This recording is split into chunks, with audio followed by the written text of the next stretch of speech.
Hi, welcome to Hari fitness diaries. Happy independence day to all. ఎలా ఉన్నారు? ఈరోజు 75 days ఛాలెంజ్లో 34th day. ఈరోజు వర్కౌట్ని అయితే ఈవినింగ్కి కొంచెం షిఫ్ట్ చేద్దామని అనుకున్నాను. ఎందుకంటే ఇండిపెండెన్స్ డే స్పెషల్గా నా ఆర్మీ లైఫ్ని మీతో షేర్ చేసుకోవాలని మంచి డే అని అనిపించింది. నేను ఆర్మీ జాయిన్ అయింది 19th September 2005లో నేను ఆర్మీ జాయిన్ అయ్యాను. అప్పుడు నేను డిగ్రీ సెకండ్ ఇయర్లో డిస్కంటిన్యూ చేసి నేను అయితే ఆర్మీ అయితే జాయిన్ అయ్యాను. అదంతా ఆర్మీ జాబ్ కావాలి అండ్ ఆర్మీకి వెళ్ళాలి అని జస్ట్ అంతే నార్మల్ ఉండేది. ఒక స్పెషల్ ఇంట్రెస్ట్ అంటే ఆర్మీ గురించి జీరో నాలెడ్జ్ సంథింగ్. నా మైండ్లో అయితే ఆర్మీ అంటే జస్ట్ గన్ పెట్టుకొని బోర్డర్లోనే ఉంటారు ఇలాగే అనిపించేది. అండ్ నేను ఎలాగైనా సరే జాబ్ తెచ్చుకోవాలి ఎర్లీ ఏజ్లో అనే థాట్తోనే నేను ఆర్మీ అయితే జాయిన్ అయ్యాను. కానీ అది వన్స్ జాబ్ వచ్చిన తర్వాత ఎక్కడికో ట్రైనింగ్కి ఎక్కడికో గోవా వెళ్ళాలి, అందరినీ ఫ్యామిలీని వదిలిపెట్టాలి, ఫ్రెండ్స్ ఉండరు, కాలేజ్కి వెళ్ళము, అన్నీ స్టడీస్ డిస్కంటిన్యూ అయిపోతాయి. అప్పుడు ఎంజాయ్మెంట్ సంథింగ్ మిస్ అవుతుంది. అది అని కూడా ఏం తెలిసేది కాదు. బట్ మెయిన్ హోమ్ సిక్, అమ్మా నాన్నని ఆ టైంలో ఫస్ట్ టైం వదిలిపెట్టి వెళ్ళడం చాలా అది నాకు ఆ మూమెంట్లో చాలా ఇబ్బంది, చాలా ఏడ్ చేశాను. అమ్మా నాన్న సంథింగ్ అలా నా లైఫ్ ఆ టైంలో ఎవ్వరూ వద్దు అంటే అమ్మ నాన్న అంతే ఇది చాలా అసలుకి అనే స్టేజ్కి అయితే వచ్చేసాను. బట్ కానీ అందరి మైండ్లో ఎలా అంటే ఆర్మీ అనేది అంటే నేను ఒక్కనే ఉండేవాడిని. అండ్ మా తాతయ్య వాళ్ళు కూడా అందరూ ఎవరు వద్దు, ఎందుకు ఆర్మీకి, మనకుంది ఒక్కడే సంథింగ్ అని అందరూ అనుకుంటూ ఉంటే కొంతమంది ఉన్నారు లైక్ మా మామయ్య కానీ వాళ్ళు వృత్తిగా చూసి సరే ఓకే అక్కడికి వెళ్ళాక కూడా చదువుకోవచ్చు, కంటిన్యూ చేయొచ్చు, ఎందుకు వాళ్ళు ఒక గవర్నమెంట్ జాబ్ వ్యూలో ఆలోచించి నన్ను అయితే ఎంకరేజ్ చేసి పుష్ చేయటం అయితే జరిగింది. ఆ వీడియోలో నేను ఆర్మీకి వెళ్ళడానికి అన్నిటికంటే చాలా ముఖ్యమైన కారణం మా ఫ్రెండ్ వీరు వల్లే నేను ఆర్మీ అయితే జాయిన్ అవ్వటం జరిగింది. తనతో అంటే మేమిద్దరం కలిసి జాయిన్ అవుదాం అనుకొని సంథింగ్ ఏదో కొన్ని కారణాల వల్ల డెస్టినీ వల్ల తన అయితే ఆర్మీ జాయిన్ అవ్వలేదు. But by God grace he is in a better position now. దానికి కూడా చాలా హ్యాపీగా ఉంటుంది. ఎందుకంటే తను నా ఫ్యామిలీ యాజ్ ఏ ఒక family member and more than family కూడా సమ్ టైమ్స్ అనిపిస్తుంది. ప్రతి మోరల్ సపోర్ట్లో కానీ ప్రతి దాంట్లోనూ నా గురించి ఎవరన్నా ఫ్యామిలీ కన్నా ఎక్కువగా నన్ను నా గురించి ఒక మంచిగా ఎవరన్నా ఆలోచిస్తారు అంటే వాడే. ఇది ఎందుకంటే నేను 10% ట్రై చేసి ఉంటే వాడు 100% ట్రై చేశాడు. వాడి కష్టం వల్లనే నేను జాయిన్ అవ్వగలిగాను. అండ్ జాయిన్ అయినందుకు నేనైతే చాలా మంచి విషయాలను అయితే నేర్చుకోగలిగాను. ఈరోజు మంచి లైఫ్ని అయితే లీడ్ చేయగలుగుతున్నాను. అది జస్ట్ బికాజ్ ఆఫ్ ఆర్మీ మాత్రమే. అనుకున్నట్లుగానే సంథింగ్ వెళ్ళిన ఫస్ట్ డే నుంచే అంతా అయోమయంగా ఉండేది. హిందీ రాదు, అక్కడంతా హిందీ వాళ్ళు. ఫస్ట్ రోజు వెల్కమ్ మంచిగానే ఇచ్చారు. నెక్స్ట్ డే నుంచి ఆ ఫుడ్ సెట్ అయ్యేది కాదు, చాలా డిస్టర్బెన్స్గా తినగలిగే వాళ్ళం కాదు. ఇంకా ఆ రోజు నుంచి నా ఎంటైర్ ట్రైనింగ్ మొత్తం నా బ్రేక్ఫాస్ట్ని నేను అడిషనల్ సప్లిమెంట్స్, అప్పుడు చిన్న వయసు కాబట్టి బిస్కెట్స్ సంథింగ్ క్యాంటీన్లో ఏం దొరుకుతాయి తింటూ చేసేవాడిని. అలా ట్రైనింగ్ అయితే చాలా సిన్సియర్గా, ఎందుకంటే అప్పుడు నా వెయిట్ నిజంగా 68 kgs ఉండేది. నేను చాలా ఓవర్ వెయిట్లో అయితే నేను ఆర్మీ జాయిన్ అయ్యాను. అసలు ఎలా అయ్యానో కూడా అది నేనైతే అదృష్టంగానే భావిస్తాను. ఎందుకంటే ఆర్మీ నాకు చాలా విషయాలు నేర్పించింది. చాలా నేనే కాదు ఎవరైనా సరే, ఒక టీనేజ్లో ఉన్న ఒక అబ్బాయి ఎవరైనా సరే ఆర్మీ జాయిన్ అయితే కంపల్సరీగా తనకి ఒక మంచి క్యారెక్టర్ అండ్ ఒక మంచి పర్సనాలిటీ, లాయల్ థింగ్స్ అండ్ కొన్ని విషయాల్ని డీల్ చేసే తన విధానం సొసైటీలో కొంతమందికి ఏది అంటే అది కొంచెం డిఫరెంట్గా అనిపించవచ్చు, ఎందుకంటే సొసైటీ అంతా డిఫరెంట్గా ఉంటుంది. బట్ ఆర్మీలో ఉండే ఆ విధానాలు, ట్రైనింగ్లు, సంథింగ్ మనం నేర్చుకునే ఇది ఉంటాయి. అక్కడ కూడా కొన్ని ఫ్లాస్ ఉంటాయి. బట్ కానీ మనం ఏదైతే పాజిటివ్గా తీసుకుంటామో, మనం ఏదైతే పాజిటివ్ ఇంపాక్ట్ పడుతుందో అదే మనం గెయిన్ చేసుకొని మనం కనుక మన లైఫ్ని బిల్డ్ చేసుకున్నట్లయితే అది చాలా అంటే చాలా మంచి విషయాల్ని మనం ఆర్మీ ద్వారా నేర్చుకోవచ్చు. నేను ఫస్ట్ ఆర్మీ జాయిన్ అయినప్పుడు నా ట్రైనింగ్ అయితే గోవాలో జరిగింది. తర్వాత ఆఫ్టర్ గోవాలో 1.5 year ట్రైనింగ్ అయిపోయిన తర్వాత 2007లో నేను పోస్టింగ్ హర్యానా అయితే వెళ్ళాను. హర్యానాలో ఒక 22 months అయితే ఉన్నాను. ఆఫ్టర్ 22 ఓకే, అది ఫస్ట్ లెర్నింగ్ కాబట్టి ప్రతి ఒక్కటి ఒక లెర్నింగ్లా ఉండేది. అది కూడా అప్పుడు అసలు అంత మెచ్యూర్డ్ ఏజ్ కూడా కాదు, జస్ట్ 19 yearsలో ట్రైనింగ్, 19 yearsలో పోస్టింగ్ వెళ్ళాను. 21 years వరకు అక్కడ అయిపోయింది. అక్కడ కూడా ఒక చిన్న మిస్ హ్యాపెనింగ్ అయితే జరిగింది. చిన్న ఏం కాదు, ఆ ఫ్యామిలీ సంథింగ్. సో చెప్పంటే చాలా మంచి క్యారెక్టర్ అయితే బిల్డ్ అవుతుంది. నేనైతే మనీ విషయం అయితే ఒక పక్కన పెడితే, ఎందుకు మనీ విషయం అంటున్నానంటే ఈ రోజుల్లో లైఫ్ సంథింగ్ అందరికీ తెలుసు. అలా అని చెప్పేసి మనీ వద్దు అనుకోండి, అందరూ దేశ సేవ సంథింగ్ ఇలాంటి పెద్ద మాటలు అయితే నేను మాట్లాడను. ఈవెన్ నేను కూడా మనీ కోసమే, శాలరీ కోసమే పనిచేశాను. బట్ కానీ కొన్ని లిమిటెడ్ డేస్ మాత్రం ఖచ్చితంగా ప్రూవ్గా చెప్పగలను. అంటే దేశం కోసమే సంథింగ్ అనిపిస్తుంది. అంటే ఓకే, ఈ మూమెంట్ మనం చచ్చినా పర్లేదు, మన చావుకు ఒక అర్థం ఉంటుంది. అని మనం చచ్చిపోతే మన బాడీని ఇండియన్ ఫ్లాగ్లో ఫోల్డ్ చేసి తీసుకెళ్తారనే ఒక సంథింగ్ ఇప్పుడు కూడా గూస్ బంప్స్ వస్తాయి ఆ ఫీలింగ్స్ మాట్లాడితే.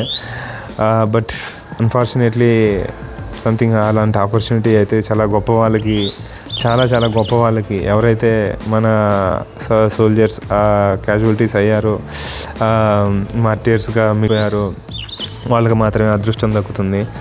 కానీ ఆ కుటుంబం చాలా సఫర్ అవుతుంది. బట్ కానీ ఎవరైతే వీరమరణాన్ని అయితే పొందుతారో అది చాలా గొప్ప విషయం.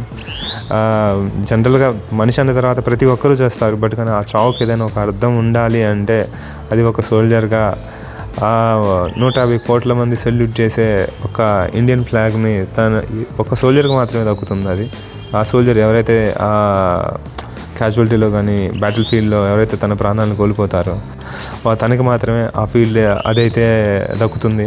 అది నిజంగా చాలా గొప్ప విషయం. అది మ్యాక్సిమం సోల్జర్స్ అందరికీ అలాగే ఉంటుంది, నేనే కాదు ఎవరైనా. ఎందుకంటే అక్కడ ఉండే ఎన్వైర్న్మెంట్, అక్కడ ఉండే సర్కమ్స్టాన్సెస్ ఆ మనిషిని అలా ట్రైన్ చేస్తాయి. మిగతా విషయాల్లో సంథింగ్ ఎప్పుడు సేఫ్గా ఉండాలని అనుకున్న బ్యాటిల్ ఫీల్డ్లోకి ఒక ఫేస్ టు ఫేస్ ఇలాంటిది ఎప్పుడు అవుతుందంటే, ఖచ్చితంగా చెప్పాలి అంటే నేను ఆల్మోస్ట్ 6 years నేను కాశ్మీర్లో వర్క్ చేశాను. కాశ్మీర్లో అండ్ చాలా డైరెక్ట్ కాంటాక్ట్స్ కొన్నిసార్లు నేను డైరెక్ట్గా చూశాను. అలాంటప్పుడు ఎప్పుడు కూడా చచ్చిపోతానేమో సంథింగ్ వెళ్ళకముందు మేబీ ఒక 1% 10% ఆలోచిస్తానేమో. ఫీల్డ్లోకి వెళ్ళకముందు నా నెంబర్ రాకపోతే బాగుండు, నేను వెళ్ళకపోతే బాగుండు. అది కూడా 50% భయపడేది అక్కడ ఉన్న క్లైమేట్కి, వెదర్కు తట్టుకోలేక కొంచెం వెనకడుగేస్తారే కానీ ఏదో అవుతుంది, ప్రాణాలు పోతాయి అని అయితే ఎవరు అయితే అనుకోరు. అది చూడని వాళ్ళైతే ఖచ్చితంగా భయపడతారు. ఇప్పుడు కాశ్మీర్లో వర్క్ చేయడానికి కొంతమంది భయపడతారు. కాశ్మీర్ అంటే నాట్ ఓన్లీ కాశ్మీర్, మెయిన్ ఆర్ఆర్ నేను వచ్చేసి రెండు చాలా మంచి పవర్ఫుల్, నాకు చాలా ప్రైడ్గా కూడా ఫీల్ అవుతాను. చాలా బెటర్ లైఫ్ ఇచ్చాయి అండ్ చాలా లెర్నింగ్స్ ఇచ్చాయి. అండ్ నా హెల్త్ విషయం కానీ, నా నేర్చుకోవడానికి కానీ ప్రతి విషయం చాలా మంచి విషయాలు అయితే నేను అక్కడ నేర్చుకున్నాను. డిఫరెంట్ కైండ్ ఆఫ్ పీపుల్తో కలిసాను, డిఫరెంట్ స్టేట్స్ నుంచి, డిఫరెంట్ లాంగ్వేజెస్ నుంచి, డిఫరెంట్ ట్రెడిషన్స్ నుంచి, different kind of food enjoy చేశాను. ప్రతి ఒక్కటి ఒక లెర్నింగ్ లానే ఉంటుంది. ఈవెన్ నిజంగా చాలా అద్భుతమైన ఒక లైఫ్ అయితే ఉంటుంది. నేను ఈరోజు ఇదంతా చెప్పాలనుకుంటుంది నేనేదో ఏదో చేసేసాను, నేను ఒక్కనే చేశాను. నా ఆర్మీ లైఫ్లో జరిగిన ప్రతి ఇన్సిడెంట్స్ని ఈరోజు సంథింగ్ అంటే అందరికీ చెప్పొచ్చు, బట్ అలా చెప్పుకుంటూ పోతే ఒక వీడియో అయితే సరిపోదు. 19 years of my memorable moment. అవి నాకు నిజంగా చాలా చాలా ఎగ్జైటెడ్గా కూడా ఉన్నాను. అది చెప్పాలి, తెలియాలి సంథింగ్ ప్రతి ఒక్కరికి, కొంతమందికైనా కానీ రీచ్ అవ్వాలి. అంటే ఎవరైతే కొత్తగా అంటే ఆర్మీలో జాయిన్ అవ్వాలి అని అనుకుంటూ ఉంటారో, టీనేజ్లో ఉండే అబ్బాయిలు కానీ ఏదంటే ఇప్పుడు అమ్మాయిలు కూడా జాయిన్ అవ్వచ్చు. నేను ఫస్ట్ ఆర్మీ జాయిన్ అయినప్పుడు నా ట్రైనింగ్ అయితే గోవాలో జరిగింది. తర్వాత ఆఫ్టర్ గోవాలో 1.5 year ట్రైనింగ్ అయిపోయిన తర్వాత 2007లో నేను పోస్టింగ్ హర్యానా అయితే వెళ్ళాను. హర్యానాలో ఒక 22 months అయితే ఉన్నాను. ఆఫ్టర్ 22 ఓకే, అది ఫస్ట్ లెర్నింగ్ కాబట్టి ప్రతి ఒక్కటి ఒక లెర్నింగ్లా ఉండేది. అది కూడా ఒక అప్పుడు అసలు అంత మెచ్యూర్డ్ ఏజ్ కూడా కాదు. జస్ట్ 19 yearsలో ట్రైనింగ్, 19 yearsలో పోస్టింగ్ వెళ్ళాను. 21 years వరకు అక్కడ అయిపోయింది. అక్కడ కూడా ఒక చిన్న మిస్ హ్యాపెనింగ్ అయితే జరిగింది. చిన్న ఏం కాదు, ఆ ఫ్యామిలీ సంథింగ్ ఇలా. తర్వాత 2009లో ఫస్ట్ టైం నేను కాశ్మీర్ అయితే వెళ్ళాను. అప్పుడు వెళ్ళినప్పుడు ఆల్మోస్ట్ నేను 2011 మిడ్ వరకు అయితే అక్కడే ఉన్నాను. వెళ్ళిన 10 daysకే ఒక అప్పుడు నేను ఫెబ్ మంత్లో వెళ్ళాను. కాశ్మీర్లో బాగా స్నోఫాల్ అయ్యే టైం. ఒక ఇలాగే స్నోఫాల్ వర్క్ ఆపరేషన్ అని చెప్పేసి 3 days అవుటింగ్ పంపించారు. నాకు ట్రైనింగ్ లేదు, ఫస్ట్ టైం స్నోని చూస్తున్నాను. అక్కడ ఎలా స్నో మనం సినిమాల్లో అక్కడ ఇక్కడ చూడటానికి చాలా అంటే బ్యూటిఫుల్గా, అరే సూపర్ ఉంది, ఒక్కసారన్నా అలా చూడాలి, ఎంజాయ్ చేయాలి అంటాం. బట్ కానీ వెళ్తే మాత్రం తోలు తీరిపోద్ది. అందులోనూ యాజ్ ఎ డ్యూటీ వెళ్తే ఇంకా తీరిపోతుంది. సో ఎందుకంటే స్నోలో లైఫ్ సర్వైవ్ అవ్వాలంటే చాలా ట్రైనింగ్ ఉండాలి, చాలా ప్రికాషన్స్ ఉండాలి, కేరింగ్ ఉండాలి. లేదంటే స్నో బైట్ అయిపోయి మన బాడీ పార్ట్స్ని కూడా కట్ చేసేంత ఇబ్బందులు కూడా జరుగుతాయి. అండ్ హెవీ స్నో ఏరియా ఉండే వాళ్ళకి హెయిర్ ఫాల్ ఉంటుంది. అండ్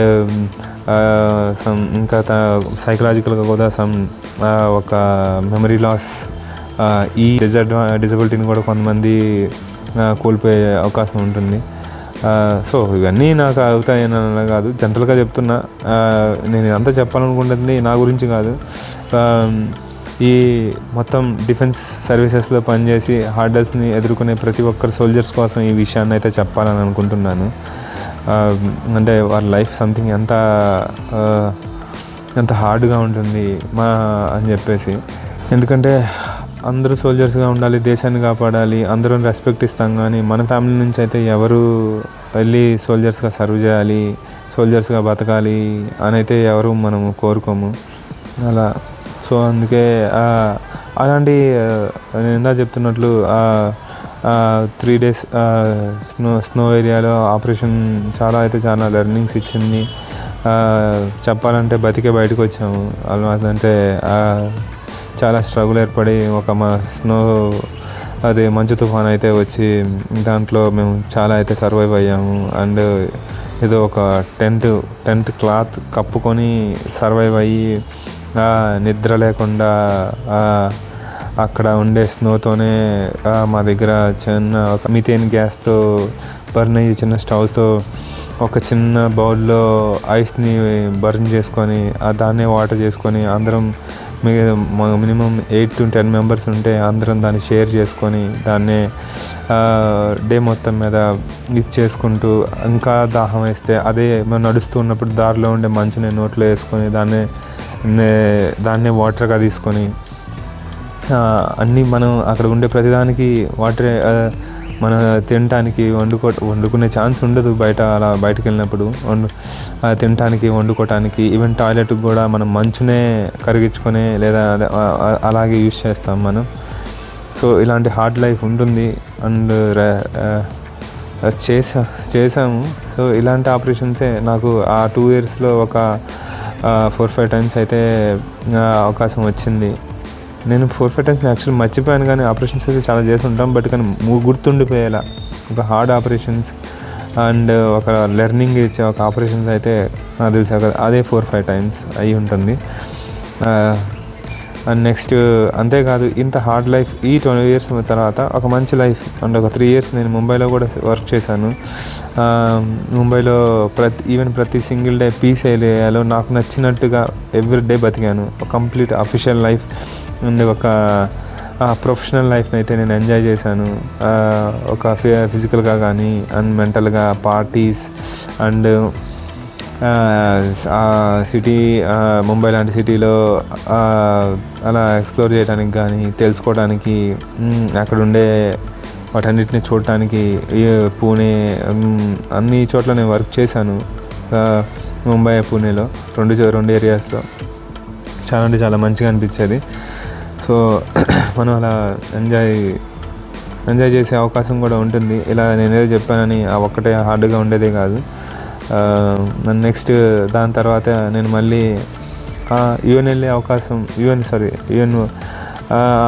మనం తెలుగులో ఐక్యరాజ్య సమితి అంటాం. ఐక్యరాజ్య సమితి తరపున మనం వరల్డ్లో ఉండే అన్ని కంట్రీస్ ఆర్మీస్ని ఒక గ్రూప్గా యుఎన్ ఆర్మీ అంటారు, గ్రూప్గా క్రియేట్ చేసి ఒక ప్రతి ఆర్మీ నుంచి ఒక పర్టికులర్ స్పెసిఫైడ్ పీపుల్ని రిక్రూట్ చేసుకొని పర్టికులర్ పీరియడ్కి ఎక్కడైతే డిస్టర్బెన్సెస్ ఉంటాయో ఆ ఏరియాస్లో ఈ పీస్ కీపింగ్ ఫోర్స్ అంటారు, శాంతి సేన సర్వీసెస్ అని చెప్పేసి ఆ పీస్ కీపింగ్ కోసం అని చెప్పేసి డిస్టర్బ్డ్ ఏరియాస్లో డిప్లాయ్ చేయడం జరుగుతుంది.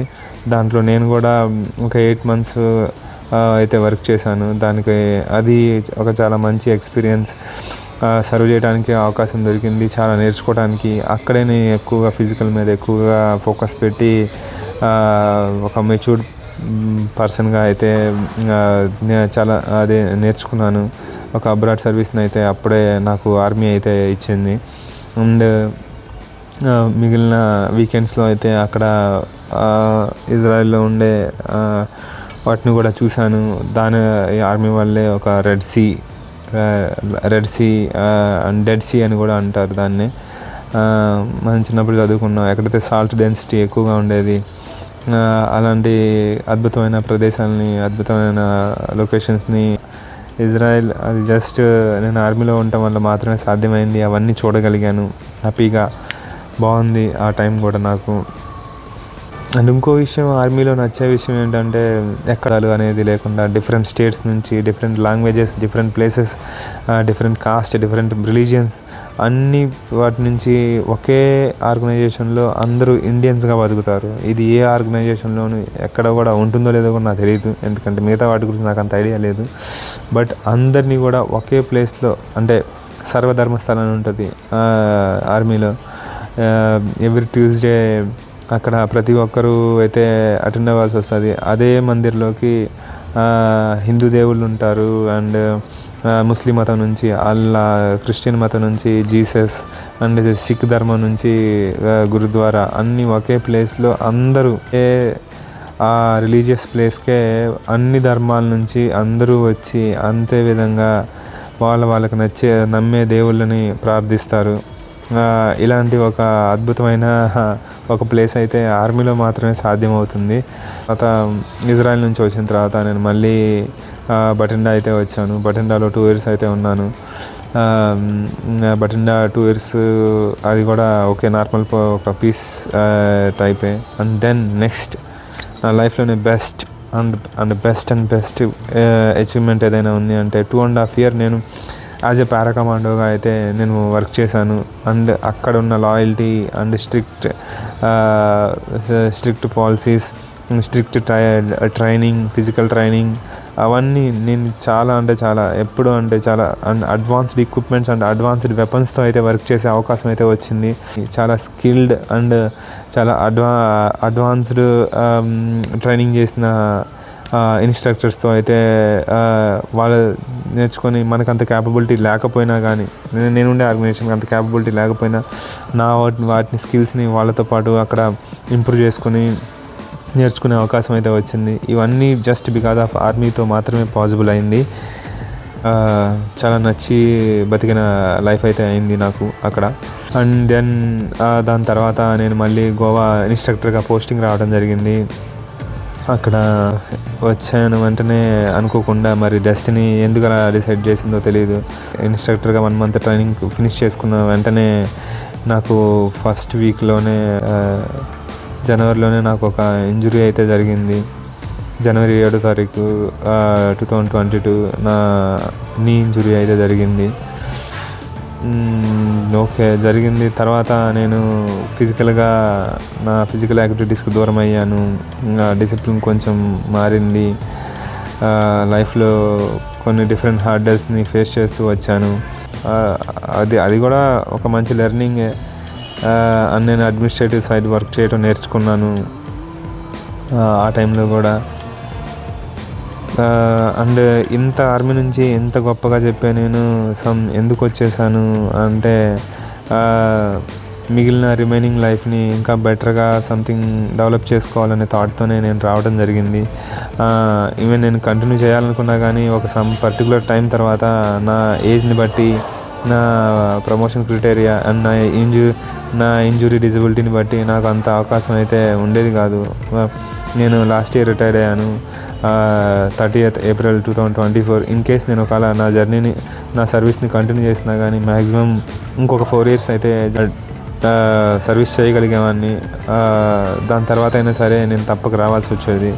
ఆ 4 yearsలో చాలా చేంజెస్ వచ్చాయి. అండ్ ఫిజికల్గా, మెంటల్గా, సిచ్యువేషన్స్, ఫైనాన్షియల్ సిచ్యువేషన్స్లో చాలా చేంజెస్ అయితే చూసేవాడిని.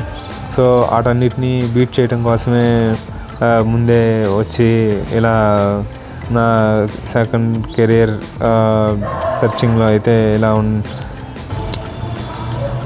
Thank you so much for watching. Once again happy independence day to all.